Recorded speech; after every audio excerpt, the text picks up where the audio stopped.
வணக்கம் மக்களே, சற்றுமுன் கிடைத்த தகவல் ஒன்றை பார்க்க போகிறோம். நாவை அடக்குங்கள், ஆபாச பேச்சாளர்கள் போல கைத்தட்டலுக்காக எதையாவது உளறுவது ஆபத்து. நயினார் நாகேந்திரன் திடீர் தகவல்.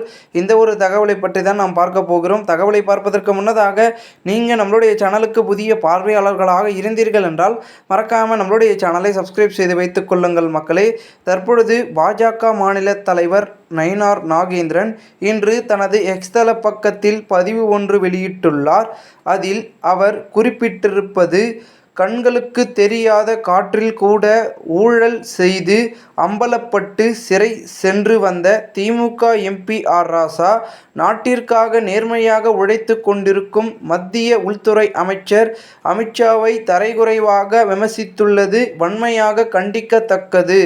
மக்களின் பிரதிநிதியாக பாராளுமன்றத்தில் பதவி வகிப்போருக்கு நாவடக்கம் தேவை. ஆர். ராசா அவர்களே, உங்கள் கட்சியின் ஆபாச பேச்சாளர்கள் போல கைத்தட்டலுக்காக எதையாவது உளறுவது ஆபத்தானது. கடந்த சில தினங்களாக பயங்கரவாதிகளின் புகலிடமாக தமிழகம் மாறியதற்கு முதற்காரணம் உங்கள் திராவிட மாடல் அரசு. சர்வதேச போதைப் பொருட்கள் கடத்தல் மன்னனை ஆட்சி பொறுப்பில் வைத்து தாலாட்டி கொண்டிருந்த அரசு உங்கள் விடியா அரசு. தமிழகத்தில் ஆயுத கலாச்சாரம் வேரூன்றி வளர்வதை வேடிக்கை பார்க்கும் அரசு உங்கள் விளம்பர மாடல் அரசு. கர்ப்பிணி பெண்களை காவல் நிலையத்திலேயே வைத்து கொடூர தாக்குதல் நடத்திய அரசு உங்கள் கொடுங்கோல் அரசு. இப்படி பொதுமக்களின் பாதுகாப்பை முழுவதுமாக அடகு வைத்த நீங்கள், இந்தியா என்ற மாபெரும் ஜனநாயக நாட்டின் பாதுகாப்பை மொத்தமாக கட்டி காக்கும் மத்திய உள்துறை அமைச்சர் பற்றி பேச என்ன தகுதி இருக்கிறது?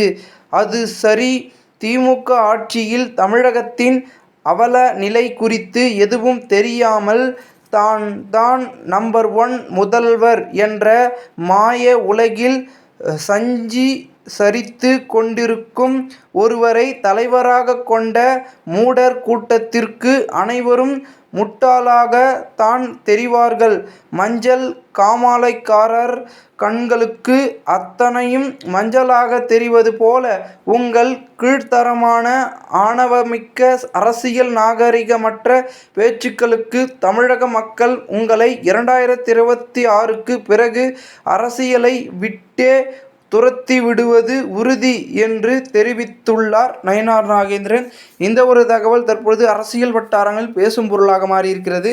இந்த ஒரு தகவலை குறித்த பொதுமக்கள் உங்களுடைய கருத்துக்களை கமெண்ட் மூலமாக தெரிவிங்கள். இதுபோன்று நீங்கள் அரசியல் சார்ந்த நிகழ்வுகளாம் தினசரி தெரிந்து கொள்ள நம்மளுடைய சேனலை சப்ஸ்கிரைப் செய்து வைத்துக் கொள்ளுங்கள். நன்றி, வணக்கம்.